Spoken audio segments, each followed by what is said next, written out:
informação, ligando o campo à cidade, do agronegócio às ações sociais, isenção e seriedade, mostrando tudo o que acontece nos setores do meio rural, pecuária, agricultura, novidades em geral. De manhã bem cedinho, essa é a sua companhia, Grande FM Rural. Comece bem no seu dia, de manhã bem cedinho, essa é a sua companhia, Grande FM Rural. Comece bem o seu dia. Bom dia, produtores rurais, bom dia, ouvintes da Grande FM. Estamos chegando com o programa desta quarta-feira, dia 16 de abril de 2025. Vamos destacar aqui ao longo do nosso programa: a abertura da colheita da noz pecan celebra a retomada após eventos climáticos. Chuvas atrasam colheita de milho para silagem.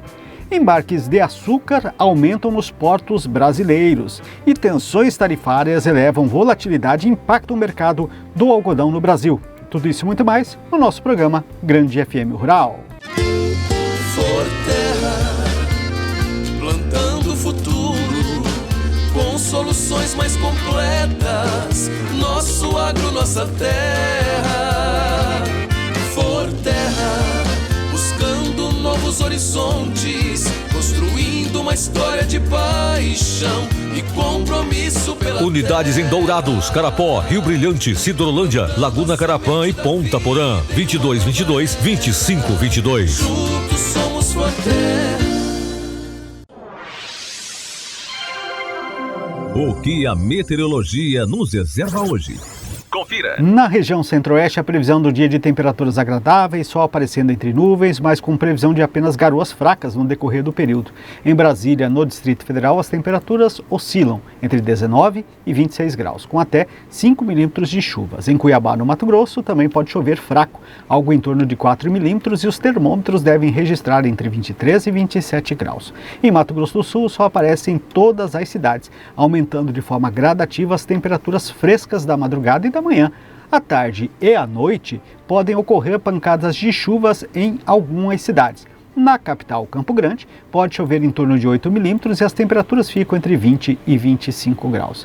Em Dourados e região, a previsão é de sol, que aparece entre nuvens, aumentando as temperaturas geladas da madrugada e da manhã. No decorrer do período, pode garoar fraco, algo em torno aí de 3 milímetros. De acordo com informações, as temperaturas devem marcar entre 20 e 27 graus. As informações climáticas são do IMET, Instituto Nacional de Meteorologia, para a Rádio Grande FM. Amigo agricultor, nós da Agro Jangada construímos com você uma história de tradição e confiança em mais de 2 décadas de trabalho, parceria e crescimento. Com a parceria Singenta, colocamos à sua disposição o mais completo portfólio de insumos e serviços. Visite-nos ou fale com um de nossos consultores e confira as novidades. Agro Jangada e Singenta. Estar sempre ao seu lado, esse é o nosso compromisso. Agro Jangada, uma empresa do Grupo Singenta. Ouça agora as cotações agropecuárias. As projeções dos analistas para câmbio em 2026, 27 e 28 foram revisadas para baixo, conforme divulgado pelo relatório Focus do Banco Central. Já a previsão para o dólar em 2025 permaneceu em R$ 5,90. A projeção para a inflação este ano ficou em 5,65%. A projeção do PIB, por sua vez, subiu para 1,97%, de 1,97 para 1,98%, e a mediana para a taxa básica de juros Selic ficou estável em 15% neste ano, há 14 semanas. Para 2026, estimativa caiu de o dólar de R$ 5,99 para R$ 5,97, enquanto a projeção para 2027 recuou de R$ 5,90 para R$ 5,89. Para 2028, a projeção caiu de R$ 5,85 para R$ 5,84. Já os números do mercado agropecuário, tem a arroba do boi gordo a R$ 319, a arroba da vaca gorda a R$ 292. Já entre os grãos, aqui em Mato Grosso do Sul, a soja hoje é comercializada a R$ 124 a saca, enquanto o milho no mercado físico e no disponível, comercializado aqui no estado hoje a R$ 73 a saca. O melhor para a lavoura é ter Singenta para ajudar. A marca da qualidade é Singenta, vamos usar. Proteção para o cultivo, tranquilidade no colher. Singenta é lucro certo que a Comid traz pra você. Proteja o seu cultivo prevenindo e curando doenças. Deixe sua lavoura muito mais vigorosa. Comid representa Singenta para Dourados e região, a marca da lucratividade da sua lavoura. Produtor amigo, não duvide. Pensou Singenta, procure a Comid. Consulte um agrônomo. As notícias do campo estão chegando para deixar você bem informado. Olha, a semana vem sendo marcada por instabilidade nos mercados internacionais, influenciada pela intensificação da guerra tarifária, que gerou apreensão quanto ao desempenho da economia global. Esse cenário de incerteza teve reflexos diretos sobre o mercado brasileiro de algodão, onde a volatilidade do câmbio e das bolsas travou as negociações. Tanto produtores quanto compradores adotaram uma postura cautelosa diante de incertezas. Inicialmente, os preços internos permanecem estáveis de acordo com os relatórios divulgados. No entanto, o mercado brasileiro acompanhou o movimento da Bolsa de Nova York e apresentou uma elevação moderada de acordo com os últimos boletins divulgados aqui no país. O algodão, posto no CIF de São Paulo, foi negociado a R$ 4,20 por libra peso, representando alta de 0,48% em comparação à semana passada, quando era cotado a R$ 4,18 por libra peso. Em Rondonópolis, no Mato Grosso, o valor pago ao produtor pela pluma ficou em R$ 4,01 libra peso, equivalente a R$ 132,60 por arroba. Na semana anterior, a cotação era de R$ 4,00 libra peso ou R$ 132,39 por arroba, o que representou uma alta semanal de 0,16%. O relatório mensal de oferta e demanda divulgado pelo Departamento de Agricultura dos Estados Unidos, o USDA, manteve a estimativa de produção norte-americana de algodão para a temporada 24-25 em 14,41 milhões de fardos, mesmo volume projetado para o mês anterior. A produção referente à safra 23-24 foi mantida em 12,07 milhões de fardos. As exportações dos Estados Unidos foram revisadas para baixo, passando de 11 milhões para 10,9 milhões de fardos em 2024-25. Já o consumo interno foi mantido em 1,7 milhão de fardos. Com base nas projeções de produção, as exportações de consumo, os estoques finais norte-americanos foram estimados em 5 milhões de fardos para 2024-25, frente aos 4,9 milhões previstos em abril. Para a temporada 23-24, os estoques finais seguem estimados em 3,15 milhões de fardos. No cenário global, a produção de algodão para 24-25 foi projetada em 120,89 milhões de fardos, ligeiramente abaixo dos 120,96 milhões estimados no mês anterior. Para a safra 23-24, a estimativa é de 112,98 milhões de fardos. As exportações mundiais foram estimadas em 42,33 milhões de fardos, recuo em relação aos 42,71 milhões projetados anteriormente. O consumo global foi ajustado em 116,2 milhões de fardos, ante aos 116,54 milhões estimados em março. Os estoques finais globais para 24-25 foram elevados, 78,86 milhões de fardos para 78,33 milhões do mês passado. Na safra 23-24, os estoques eram de 73,74 milhões de fardos. Entre os principais países produtores, a expectativa é de que a China produza 32 milhões de fardos em 24-25, ligeiramente acima dos 31,75 milhões estimados anteriormente. A projeção para o Paquistão permanece em 5 milhões de fardos, enquanto o Brasil deve colher 17 milhões de fardos, sem alterações em relação ao relatório anterior. Já a produção indiana continua estimada em 25 milhões de fardos. Olha, o número de navios aguardando para embarcar açúcar nos portos do Brasil subiu para 37 na semana encerrada em 9 de abril, ante os 36 registrados na semana anterior, conforme o levantamento da Agência Marítima Williams Brasil. Segundo o relatório, foram programadas 1,588 milhão de toneladas para exportação, um avanço em relação aos 1,422 milhões de toneladas previstas anteriormente. O Porto de Santos, em São Paulo, concentra o maior volume de embarques, com 1,105 milhões de toneladas previstas. Em seguida, aparecem os portos de Paranaguá e também Maceió, e também São Sebastião, em São Paulo, e também o Sauap, lá no Pernambuco, Lá a média de 17.700 toneladas de embarque. A carga a ser exportada é majoritariamente de variedades, que responde a 1,569 milhões de toneladas. Também estão incluídas 17.700 toneladas VHP ensacada e 1.300 toneladas de açúcar cristal B150. O relatório contempla navios já atracados, o que estão ao largo aguardando a atracação, e aqueles com previsão de chegada até o dia 1º de maio. Os dados da Secretaria de Comércio Exterior, SESEC, SECEX apontam que nos primeiros 4 dias úteis de abril, a receita média diária com exportações brasileiras de açúcar e outros melaços atingiu 28,609 milhões de dólares. Nesse período, o volume médio diário embarcado chegou a 59,148 mil toneladas. Ao todo, foram exportadas 236.592 toneladas de açúcar em abril, gerando receita de 114,535 milhões de dólares, com preço médio de 483,70 dólares por tonelada. Na comparação com abril do ano passado, observam uma retração de 33,7%. O volume embarcado também caiu 31,1% frente aos 85,875 mil toneladas exportadas diariamente no mesmo mês do ano passado. Já o preço médio recuou 3,7% em relação ao ano de 2024.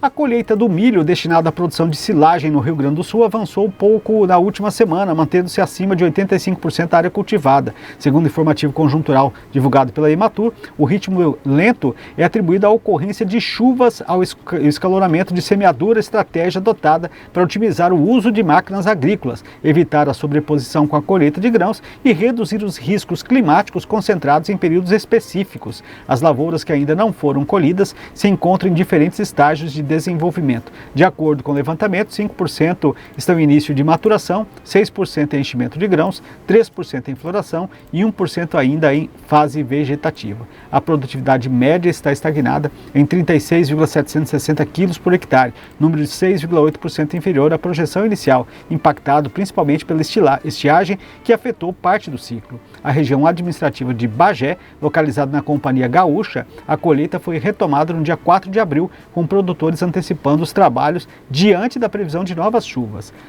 Em Ula Negra, as produtividades estão desuniformes, reflexo da distribuição irregular das precipitações. Ainda assim, a silagem apresenta elevado teor de grãos, o que aumenta o valor nutricional do material. No município de Acequá, a colheita ocorre de forma intermitente por causa das chuvas, isso pelo segundo ano consecutivo, onde os produtores têm concentrado picadoras automatrizes de outras regiões. O objetivo é aumentar o rendimento operacional, controlar o tamanho das partículas e garantir um bom processamento dos grãos, mesmo em lavouras que já passaram do ponto ideal de corte. E então, com isso, as áreas que receberam chuvas em momentos críticos, isso lá no seu desenvolvimento da cultura, apresentam produtividades acima de 40 mil quilos por hectare em sistema de sequeiro. Em cultivos irrigados, a expectativa é alcançar até 60 mil quilos por hectare, com colheita prevista para a segunda quinzena desse mês de abril. Então seriam números muito diferentes dos atuais apresentados neste relatório. Olha, a cerimônia da 7ª abertura oficial da colheita da noz pecan, realizada na sede de Nozes Glorinha, em Glorinha, no Rio Grande do Sul, na sexta-feira da semana passada, iniciou com palestras técnicas e uma roda de conversa sobre o setor. O extensionista da Ematur, Antônio Carlos Leite de Borba, foi o porta-voz da entidade na apresentação de um resumo do diagnóstico da pecanicultura do Rio Grande do Sul. A pesquisa foi realizada em 2024 em parceria com o Instituto Brasileiro de Panicultura, Secretaria da Agricultura e Pecuária e Irrigação e por meio da ProPecan, Embrapa e Ematur. Entre os principais dados apresentados estão aqui a cultura da pecan é feita em sua maioria por pequenos agricultores familiares que comercializam diretamente os seus produtos ao consumidor. As propriedades são pequenas e os produtores não se associam em cooperativas, o que prejudica a qualificação técnica. O estudo também apontou que o preço da fruta pago ao produtor é baixo, que há uma falta de acesso a equipamentos e mão de obra qualificada para dar mais agilidade. Borba disse ainda que os produtores têm créditos, auxílio técnico e também a possibilidade de buscarem apoio ao IBPecan e do ProPecan, que ajudam no fomento da cultura. Para finalizar, destacou que o Rio Grande do Sul é responsável por 92% da área plantada e 88% da produção de pecan no Brasil, com 6.373 hectares e 1,5 mil produtores cadastrados. A maior área plantada está em Cachoeira do Sul e o maior número de produtores está localizado em Antagorda. O pecanicultor, o Carion Manice, anfitrião da abertura da colheita de noz pecan, falou da necessidade do produtor ter resiliência perante as dificuldades climáticas que comprometem a produção. Ele lembrou que há menos de um ano juntava os cacos da enchente de maio que prejudicou a fruticultura como um todo. Há 15 anos, trabalhando com o nosso Pecan, o produtor aprendeu que o conhecimento é importante. Porém, é fundamental saber o que e como aplicar esse conhecimento. Levar a informação confiável para dentro do pomar para entender como agir em situações adversas. Sobretudo, usar o conhecimento com sabedoria, pontuou o produtor. Dando um exemplo, saber que tomate é fruta é conhecimento, porém, não colocar tomate na salada de fruta é sabedoria. Minucci lembrou que é importante a participação da SEAP no assessoramento técnico dos pecanicultores. Também referiu a expectativa de boa safra para a panicultura este ano, após 2 anos ruins. O presidente da IB Pecan, o Clailton Valuer, destacou o dado da pesquisa da Imatur que mostrou que a Pecan é produzida por pequenos produtores e agricultura familiar. Para muitos deles, hoje, a Pecan já é o principal retorno financeiro de suas famílias. Isso é muito importante, porque traz para a Pecan uma pulverização muito grande, afirmou o Valuer. Ele disse ainda que o crescimento para o setor está alcançando sendo alcançado em decorrência de apoio das pessoas presentes. Laticínios Cambi, tradição e qualidade à sua mesa. Descubra o sabor incomparável nos produtos Cambi, do leite fresquinho ao requeijão cremoso, passando pela nossa irresistível manteiga e queijos frescais. Cada produto é feito com carinho e o mais alto padrão de qualidade, garantindo o melhor para você e sua família. Quando for às compras, escolha Cambi e tenha sempre o melhor à mesa. Laticínios Cambi, leite que é Leite Cambi. Telefone 3424-1213. A Casa da Lavoura é distribuidor da Bayer para Dourados, Douradina e toda a região. Oferecendo o que há de melhor em defensivos, fertilizantes, sementes de soja, milho, pastagens e os melhores produtos do mercado, com a qualidade Bayer que você já conhece. Você já sabe, se é Bayer, é bom. E Bayer é na Casa da Lavoura. Casa da Lavoura, soluções de agricultor para agricultor. Em Dourados, telefone 3426-7288. Em Douradina, 3412-1171. Desta forma, estamos encerrando o nosso programa de hoje, agradecendo a sua audiência aqui na 92.1, acompanhando sempre as informações do setor agro de maneira geral. Conto novamente contigo amanhã, se Deus quiser, em mais uma edição aqui do nosso programa Grande FM Rural. Forte abraço a todos, até o nosso próximo programa.